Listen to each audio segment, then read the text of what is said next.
तो बिहार चुनाव की बात करते हैं, जहां ड्रामा, डेटा और दुविधा सब कुछ है। चलिए शुरू करते हैं और देखते हैं कि वहां क्या कुछ चल रहा है। तो सबसे पहले जरा इस नंबर पर गौर कीजिए, 7.4 करोड़। जी हां, इतने सारे वोटर्स हैं जो इस बार बिहार का भविष्य तय करने वाले हैं। मतलब ये कोई छोटा मोटा चुनाव तो बिल्कुल नहीं है। अच्छा, अब तारीखों पर नजर डालते हैं जो बहुत जरूरी हैं। देखिए, पोलिंग होगी 2 फेज में, 6 और 11 नवंबर को, और फिर असली दिन, फैसले का दिन होगा 14 नवंबर, जब काउंटिंग होगी। सारा एक्शन वहीं देखने को मिलेगा। अच्छा, इस बार की लड़ाई को समझने के लिए ना थोड़ा पीछे चलते हैं। 2020 में तब क्या हुआ था? एनडीए ने 125 सीटों के साथ सरकार तो बना ली थी, बिल्कुल, लेकिन यहां एक ट्विस्ट है। आरजेडी 75 सीटों के साथ सबसे बड़ी सिंगल पार्टी बनकर सामने आई थी, और यही बात इस बार के इलेक्शन को और भी ज्यादा इंटरेस्टिंग बना देती है। तो अब आते हैं उस चीज पर जिसके बिना कोई भी चुनाव अधूरा है, वादे। देखते हैं कि इस बार वादों की पोटली में क्या क्या है।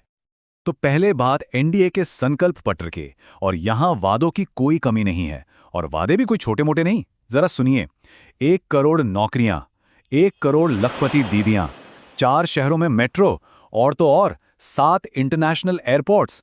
मतलब विजन काफी बड़ा रखा गया है। और जहां एनडीए इतने बड़े बड़े वादे कर रहा है, वहीं दूसरी तरफ महागठबंधन का अटैक एकदम सीधा और इमोशनल है। उनका मेन नैरेटिव क्या है कि नीतीश कुमार की सरकार थक चुकी है। साफ है, वो एंटी इनकम्बेंसी, यानी सरकार के खिलाफ जो माहौल होता है उसे पूरी तरह से भुलाना चाहते हैं। तो कुल मिलाकर लड़ाई क्या है? लड़ाई इन दो नारों के बीच सिमट गई है। एक तरफ है रोजगार, रोजगार, रोजगार, जो जाहिर है युवाओं को टारगेट कर रहा है, और दूसरी तरफ है भ्रष्टाचार का हिसाब। ये दो बिल्कुल अलग अलग नैरेटिव हैं जो वोटर्स के सामने रखे जा रहे हैं। लेकिन देखिए, ये तो हो गई बड़ी बड़ी बातें, बड़े बड़े वादे और नारे। असली खेल तो जमीन पर होता है ना? तो अब बात करते हैं राजनीति के असली ड्रामे की, जहां कहानी में कब कौन सा मोड़ आ जाए कोई नहीं जानता। और इस बार इस ड्रामे का हॉटस्पॉट बना हुआ है मोकामा। यहां कुछ ऐसा हुआ है जिसने लोकल पॉलिटिक्स में, कह सकते हैं, आग लगा दी है। क्या हुआ है, चलिए देखते हैं। हुआ ये है कि मोकामा में जेडीयू के कैंडिडेट अनंत सिंह को एक मर्डर केस में अरेस्ट कर लिया गया है। अब इस एक गिरफ्तारी ने ना वहां का पूरा पॉलिटिकल इक्वेशन ही हिला के रख दिया है। क्यों? क्योंकि जन स्वराज के कैंडिडेट के जो सपोर्टर्स हैं वो बहुत गुस्से में हैं। यही तो है असली चुनावी ड्रामा।